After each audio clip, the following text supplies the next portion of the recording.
नमस्कार दोस्तों, स्वागत है आप सभी का हमारे जी नौकरी यूट्यूब चैनल। दोस्तों इस वीडियो में हम बात करेंगे banking current affair 2022। Very important video, complete video को अंत तक जरूर देखें। तो चलिए स्टार्ट कर लेते हैं पहले क्वेश्चन के साथ।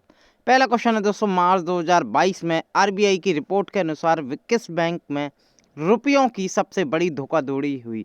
यानी कि दोस्तों जो फ्रॉड हुआ था वो दोस्तों अमाउंट में सबसे ज़्यादा किस बैंक में हुआ था? तो दोस्तों इसका जो सही आंसर है वो है पंजाब नेशनल बैंक। ये आपको ध्यान में रखना है। हाल ही में आरबीआई की एक फ्रॉड डाटा रिपोर्ट आई थी जिसमें सबसे ज़्यादा अमाउंट की फ्रॉड पंजाब नेशनल बैंक में बताया गया था। इसमें करीब 4820 करोड़ रुपए का दोस्तों फ्रॉड हुआ था पंजाब नेशनल बैंक में। ये आपको ध्यान में रखना है दोस्तों। हाल ही में आरबीआई ने एक फ्रॉड डाटा रिपोर्ट रिलीज की थी जिसमें पीएनबी को सबसे बड़ा धोखाधड़ी या रुपयों की सबसे बड़ी धोखाधड़ी की बैंक बताया था कि 4820 रुपये का यहाँ करोड़ रुपए का यहाँ धोखाधड़ी हुई है। ये आपको ध्यान में रखना है। अगला क्वेश्चन देख लेते हैं दोस्तों। अगर आप पहली बार हमारे जी नौकरी यूट्यूब चैनल पर नए हैं, चैनल को ज़रूर सब्सक्राइब करें, साथ के साथ बेल आइकन ज़रूर क्लिक करें जिससे हमारी वीडियो की रेगुलर नोटिफिकेशन आपको मिलती रहे। वीडियो पसंद आ रही है, लाइक शेयर और अपने वैल्यूएबल कमेंट ज़रूर करते रहिए। दोस्तों इस वीडियो की पीडीएफ फाइल लेना चाहते हैं तो हमारे टेलीग्राम का लिंक इस वीडियो के नीचे डिस्क्रिप्शन में दे रखा है, क्लिक करके ज्वाइन करके वहाँ से इसकी पीडीएफ डाउनलोड कर सकते हैं। अगला क्वेश्चन देख लेते हैं दोस्तों। मार्च 2022 में आरबीआई की रिपोर्ट के अनुसार किस बैंक में सबसे ज़्यादा धोखाधड़ी हुई? तो दोस्तों इससे पहले मैंने क्वेश्चन बताया था अमाउंट, कितने अमाउंट की धोखाधड़ी हुई। अब इस क्वेश्चन में है कितनी धोखाधड़ी हुई, यानी कि सबसे ज़्यादा धोखाधड़ी किस बैंक पे हुई।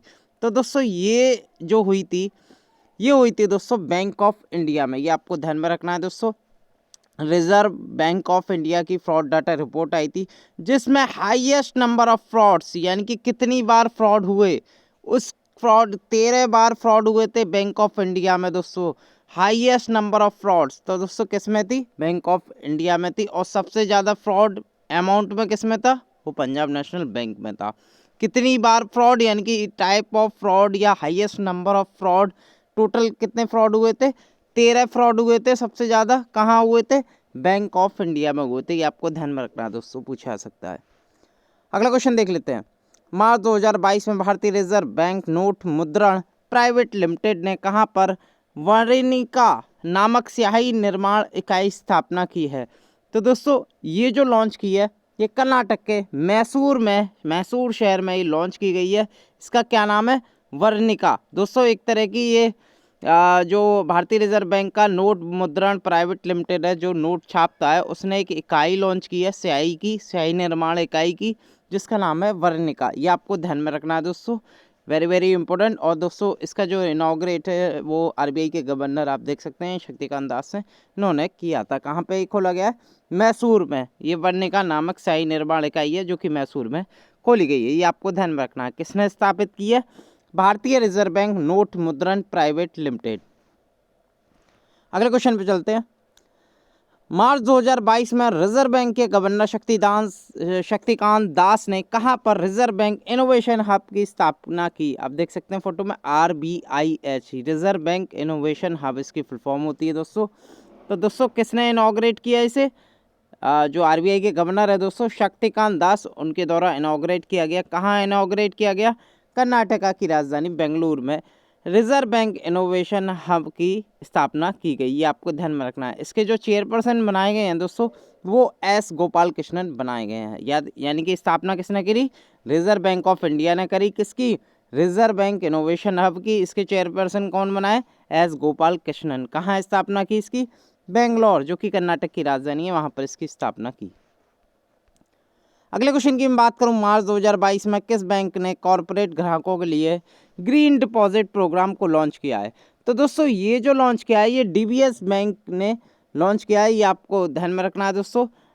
बेसिकली ये सिंगापुर का एक बैंक है डीबीएस, और इसके द्वारा ये green deposit program corporate client के लिए लॉन्च किया गया। ये आपको ध्यान में रखना है दोस्तों। इसमें बेसिकली क्या किया जाएगा? जो डीबीएस बैंक है जो फंड देगा दोस्तों, वो एनवायरमेंटली फ्रेंडली जो प्रोजेक्ट होंगे, जैसे ग्रीन बिल्डिंग हो गई, सोलर से रिलेटेड जो बिल्डिंग हो गई दोस्तों, उनके लिए ये ग्रीन डिपॉजिट प्रोग्राम लाया है दोस्तों, और उसी के लिए लॉन्च किया गया है। कौन करेगा दोस्तों? डीबीएस बैंक इंडिया, ये आपको ध्यान में रखना दोस्तों। अगले क्वेश्चन की मैं बात करूं, मार्च 2022 में किस बैंक ने ऑटो फर्स्ट ऐप लॉन्च किया? तो दोस्तों ये जो लॉन्च किया ये एचडीएफसी के द्वारा लॉन्च किया गया, ये आपको ध्यान में रखना है दोस्तों। एचडीएफसी के करंटली सीईओ कौन है? शशिधर जगदीशन है दोस्तों। इसके द्वारा दोस्तों एक स्मार्ट हब व्यापार प्रोग्राम लॉन्च किया गया, साथ के साथ ऑटो फर्स्ट ऐप भी लॉन्च किया गया। किसके द्वारा? एचडीएफसी के द्वारा। इसका क्या उद्देश्य था?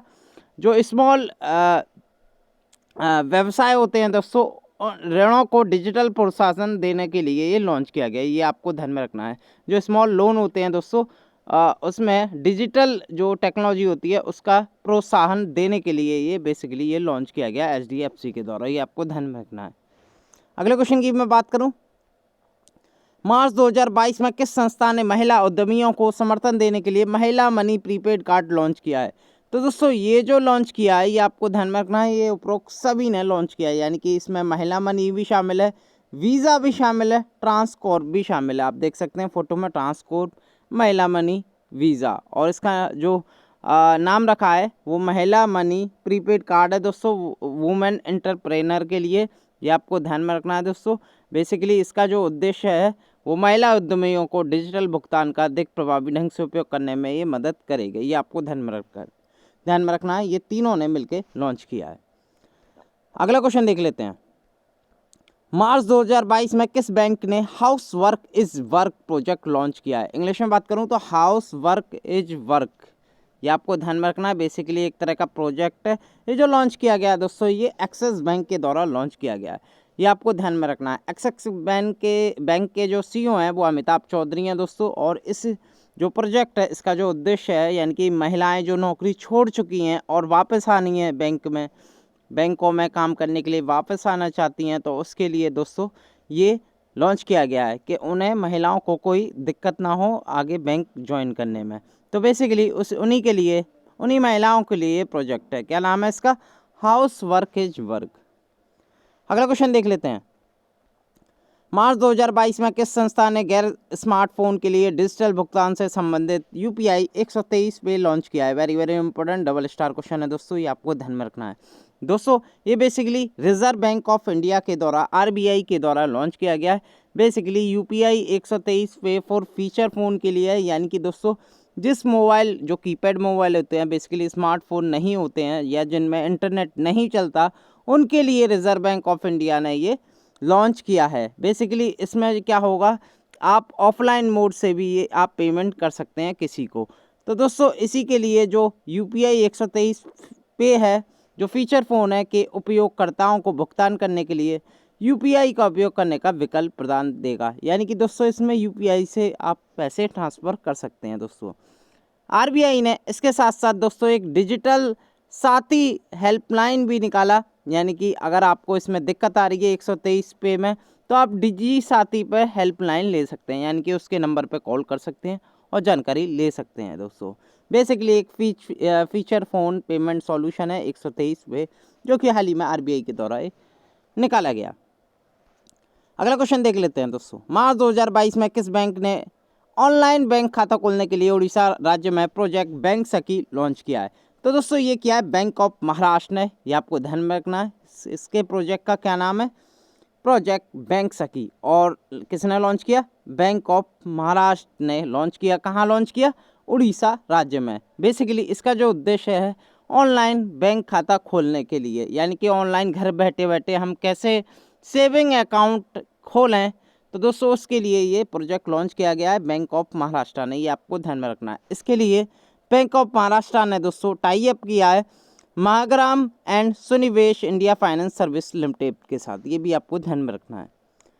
अगले क्वेश्चन की मैं बात करूं, फरवरी 2022 में किस बैंक ने union MSME RuPay credit card launch किया है? वेरी वेरी इंपॉर्टेंट पूछा जा सकता है एग्जाम में। तो दोस्तों ये जो लॉन्च किया है ये यूबीआई ने लॉन्च किया है, यानी कि यूनियन बैंक ऑफ इंडिया के द्वारा ये लॉन्च किया गया है।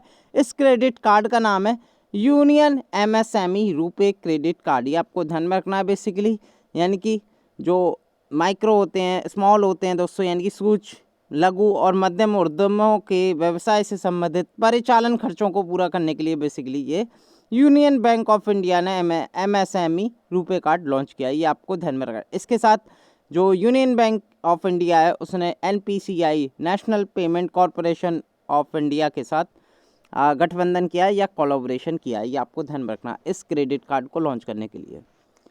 अगला क्वेश्चन की मैं बात करूं, फरवरी 2022 में किस बैंक ने एग्री इन्फिनिटी कार्यक्रम लॉन्च किया? तो दोस्तों ये लॉन्च किया यस बैंक ने, ये आपको ध्यान में रखना है दोस्तों। बेसिकली इसका जो उद्देश्य है कृषि क्षेत्र के पारिस्थितिकी तंत्र में डिजिटल वित्त पोषण समाधान के लिए, यानी कि दोस्तों एग्रीकल्चर क्षेत्र में जितना भी फंड निश्चित किया जाएगा, सुनिश्चित किया जाएगा, उसमें डिजिटल जो सॉल्यूशन है वो किया जाएगा। तो ये यस बैंक के द्वारा ही एग्री इन्फिनिटी कार्यक्रम लॉन्च किया है। अगले क्वेश्चन की मैं बात करूं, फरवरी 2022 में किस स्मॉल फाइनेंस बैंक ने प्लेटिना फिक्स डिपॉजिट योजना चालू की है? तो दोस्तों ये प्लेटिना फिक्स डिपॉजिट एक स्कीम है जो कि लॉन्च की गई है दोस्तों Ujjivan स्मॉल फाइनेंस बैंक द्वारा। बेसिकली इसमें जो फिक्स डिपॉजिट है दोस्तों, तो उसमें दोस्तों बताया जा रहा है कि ये जो Ujjivan है, ये जो फिक्स डिपॉजिट पर जितना ब्याज मिलता है दोस्तों उससे ज़्यादा ब्याज देने की कोशिश करेगा, या उसके लिए दोस्तों बेसिकली एक स्कीम लॉन्च की है। किसने? Ujjivan स्मॉल फाइनेंस बैंक ने। अगला क्वेश्चन देख लेते हैं दोस्तों, फरवरी 2022 में भारत में सबसे बड़ा और सबसे तेजी से बढ़ने वाला UPI आभार्थी या UPI लाभार्थी बैंक कौन सा बन गया है? सबसे तेजी से बढ़ने वाला, तो दोस्तों ये बन गया है पेटीएम पेमेंट बैंक। ये आपको ध्यान में रखना है। पेटीएम पेमेंट बैंक के CEO कौन है? सतीश कुमार गुप्ता हैं दोस्तों। अगर मैं बात करूं, पेटीएम ने UPI अमाउंट लेने के मामले में पहला स्थान प्राप्त किया है, यानी कि सबसे ज़्यादा UPI अमाउंट किसने लिया है? ये लिया है पेटीएम ने, ये आपको ध्यान में रखना है। जबकि SBI से सबसे अधिक UPI पेमेंट किए गए हैं, ये आपको ध्यान में रखना है। दोनों अलग अलग चीज़ें दोस्तों। अगर मैं टॉप की बात करूं, यानी कि UPI की बात करूं, जो सबसे ज़्यादा जिसने अमाउंट लिया है, यानी कि जिसके पास ट्रांजेक्शन आए हैं, उसमें पहला स्थान पेटीएम पेमेंट्स बैंक का है। अगर मैं बात करूं किस बैंक से सबसे ज़्यादा ट्रांजैक्शन गए हैं या सबसे ज़्यादा अधिक पेमेंट किए हैं UPI से, तो दोस्तों वो है SBI बैंक। ये आपको ध्यान में रखना है, पूछा जा सकता है। और दोस्तों ये रिपोर्ट किसके द्वारा दी गई थी हाल ही में? National payment corporation of India के द्वारा ये हाल ही में दी गई है, ये आपको ध्यान में रखना है। Most preferred UPI beneficiary bank in India, यानी कि भारत में सबसे बड़ा और सबसे तेज़ी से बढ़ने वाला UPI लाभार्थी बैंक कौन सा है दोस्तों? एक पेटीएम पेमेंट्स बैंक है, ये आपको ध्यान में रखना है। अगले क्वेश्चन की मैं बात करूं, जनवरी 2022 में एक रिपोर्ट के अनुसार वर्ष 2021 में भारत का सर्वश्रेष्ठ प्राइवेट बैंक कौन सा था? तो दोस्तों हाल ही में एक अवार्ड बांटे गए जिसका नाम है, जनवरी 2022 में अवार्ड बांटे गए ग्लोबल प्राइवेट बैंकिंग अवार्ड 2021 के नाम से। इसमें बेस्ट प्राइवेट बैंक किसे घोषित किया गया? ये किया गया HDFC बैंक को, ये आपको ध्यान में रखना है। वी अंडरस्टैंड योर वर्ल्ड इसकी टैगलाइन है और इसके करंटली CEO हैं शशिधर जगदीशन। और ये जो अवार्ड सेरेमनी है ये प्रोफेशनल वेल्थ मैनेजमेंट के द्वारा ये आयोजित किया गया था। अगले क्वेश्चन की मैं बात करूं दोस्तों, जनवरी 2022 में RBI ने वित्तीय प्रौद्योगिकी के लिए कौन से विभाग की स्थापना की है? तो दोस्तों ये जो नया विभाग है इसका नाम है फिनटेक डिपार्टमेंट, ये आपको ध्यान में रखना है दोस्तों। बेसिकली DPSS या इसे कहते हैं भुगतान निपटान प्रणाली विभाग तथा केंद्रीय कार्यालय के फिनटेक डिवीज़न को शामिल करके एक नया फिनटेक विभाग बनाया गया है। बेसिकली इस विभाग का उद्देश्य है दोस्तों इनोवेशन को बढ़ावा देना है। और इसके जो RBI ने स्थापना की है नए विभाग की फिनटेक डिपार्टमेंट की, इसके हेड बनाए हैं अजय कुमार चौधरी, ये आपको ध्यान में रखना है। अगले क्वेश्चन की मैं बात करूं, मार्च 2022 में किसने भारत का पहला defence fund, India first defence fund launch करने के लिए आवेदन कर दिया है? तो दोस्तों ये जो कर दिया है ये HDFC म्यूचुअल फंड ने कर दिया है, ये आपको ध्यान में रखना है दोस्तों। स्टॉक मार्केट में बेसिकली म्यूचुअल फंड कंपनियां अब ऐसा फंड ला रही हैं जिसके जरिए सिर्फ डिफेंस सेक्टर के स्टॉक में निवेश कर सकेंगे। तो दोस्तों स्टॉक की दृष्टि से डिफेंस का एक सेक्टर लॉन्च किया गया है, किसके द्वारा? HDFC म्यूचुअल फंड के द्वारा। याद रखिएगा, मैंने हमेशा बताया जो भी पहली बार हुआ हो, कहीं भी हुआ वो हमेशा एग्जाम में पूछा जाता है। तो दोस्तों ये भारत का पहला डिफेंस फंड था जो कि लॉन्च कर दिया गया है। लॉन्च के लिए आवेदन कर दिया गया है HDFC म्यूचुअल फंड के द्वारा। अब जैसे HDFC ने कर दिया, अब इसके पीछे धीरे धीरे और भी कंपनियां आवेदन करने लगेंगी। तो दोस्तों एक जो डिफेंस का अलग सेक्टर बन जाएगा दोस्तों, अलग फंड बन जाएगा जिसमें आप म्यूचुअल फंड से पैसे लगा सकते हैं। अगला क्वेश्चन देख लेते हैं दोस्तों, मार्च 2022 में चर्चित UPI लाइट लॉन्च करने की किसकी योजना है? तो दोस्तों एक UPI light on device wallet feature, यानी कि डिवाइस में ही रहेगा दोस्तों। बेसिकली इसमें कोई भी इंटरनेट की ज़रूरत नहीं रहेगी दोस्तों। इसमें ये जो योजना बनाई जा रही है दोस्तों एनपीसीआई के द्वारा, यानी कि जो यूपीआई लाइट करेगा लॉन्च किया जाएगा वो national payment corporation of India की तरफ से किया जाएगा, ये आपको ध्यान में रखना है। इसमें वॉलेट में जो मैक्सिमम लिमिट है दोस्तों वो 2000 रुपये है, ऑफलाइन पेमेंट की बता रहा हूँ दोस्तों, और मिनिमम लिमिट होगी दोस्तों 200 रुपये, ये आपको ध्यान में रखना है। यानी कि 2000 रुपये तक आराम से आप ऑफलाइन में पेमेंट कर सकते हैं, जिसमें इंटरनेट की कोई ज़रूरत नहीं होती। तो दोस्तों ये जो स्कीम ला रहा है, ये जो वॉलेट फीचर ला रहा है दोस्तों, ये एनपीसीआई लाने जा रहा है। क्या नाम है इसका पूरा नाम? National payment corporation of India, ये भी आपको ध्यान में रखना है। अगले क्वेश्चन की मैं बात करूं, मार्च 2022 में आईएफआर एशिया अवार्ड 2021 में Asian bank of the year का खिताब किसे दिया गया? तो दोस्तों याद रखिएगा एक्सिस बैंक, ये आपको ध्यान में रखना है दोस्तों। एक्सिस बैंक बन गया है दोस्तों Asian bank of the year 2021, ये आपको ध्यान में रखना है दोस्तों। वेरी वेरी इंपॉर्टेंट क्वेश्चन है। हाल ही में मार्च 2022 में खिताब बटे थे दोस्तों। साथ के साथ दोस्तों इसने Asian bank of the year के साथ साथ एक DCM house in India award भी जीता है, ये भी आपको ध्यान में रखना है दोस्तों। अगले क्वेश्चन की मैं बात करूं, मार्च 2022 में किस बैंक ने सिटी बैंक का भारतीय कंज्यूमर बिजनेस खरीद लिया है?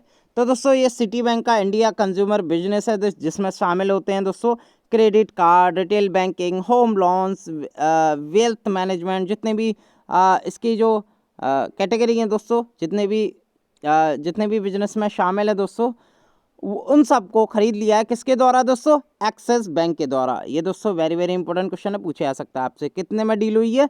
12,325 करोड़ में डील हुई है, और ये खरीद लिया है एक्सिस बैंक ने किसका? सिटी बैंक का इंडिया कंज्यूमर बिजनेस, जिसमें मैंने बताया कि इसके जो इंडिया कंज्यूमर बिजनेस है, बेसिकली इसमें credit card, retail banking, home loans, wealth management office शामिल हैं। इसके जो कर्मचारी हैं वो भी दोस्तों एक्सिस बैंक में जाएंगे दोस्तों काम करने, ये आपको ध्यान में रखना है दोस्तों।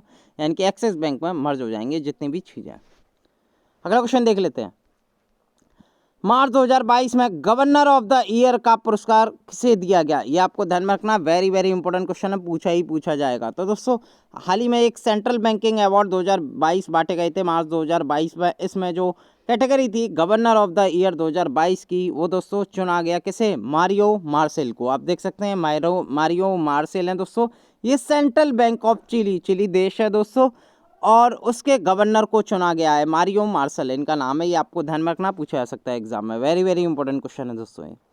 अगले क्वेश्चन की बात करूं, जनवरी 2022 में भारत सरकार के मुख्य आर्थिक सलाहकार के रूप में किसे नियुक्त किया गया? तो दोस्तों ये चीफ इकोनॉमिक एडवाइजर है, इनका नाम है वी अनंत नागेश्वरम, और इनको भारत के नए मुख्य आर्थिक सलाहकार के रूप में नियुक्त किया गया, पूछा जा सकता है बैंकिंग में।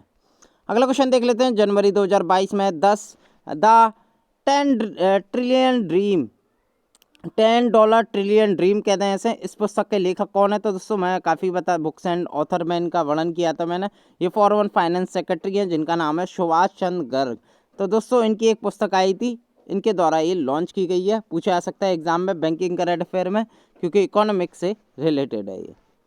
अगले क्वेश्चन की मैं बात करूं दोस्तों, हाल ही में security printing and minting corporation of India limited के 17वें स्थापना दिवस के अवसर पर पंचतंत्र पर पहला रंगीन स्मारिका सिक्का किसने लॉन्च किया है?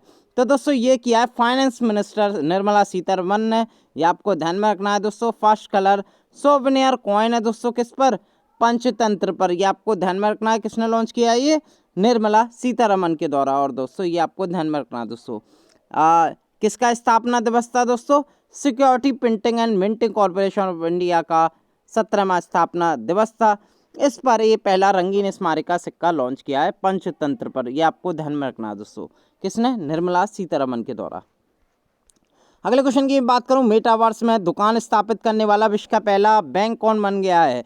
तो दोस्तों ये बन गया है, ये पहला बैंक बन गया है दोस्तों, इसने शॉप स्थापित की है मेटावर्स। बेसिकली मेटावर्स क्या होता है? एक डिजिटली प्लेटफॉर्म होता है, जिसमें आप घर पर ही बैठे बैठे दोस्तों आप घूम सकते हैं दोस्तों एक वर्चुअल फील्ड में। तो दोस्तों इसमें दुकान स्थापित करने वाला है, पहला बैंक बन गया कौन? इसका नाम है दोस्तों जेपी मॉर्गन बैंक, ये यूएसए का बैंक है दोस्तों। इसके करंटली सीईओ हैं जेमी डिमन, ये आपको ध्यान में रखना है। मेटावर्स बता दूं एक वर्चुअल दुनिया है जहां आप वर्चुअल एंट्री करते हैं लेकिन आपको एहसास होगा कि आप फिजिकली उस जगह पर मौजूद हैं। इतनी ही दोस्तों टेक्नोलॉजी बढ़ गई है दोस्तों, और इसमें एक बैंक स्थापित करने वाला बैंक बन गया दोस्तों कौन, जेपी मोर्गन बैंक। ये आपको ध्यान में रखना दोस्तों।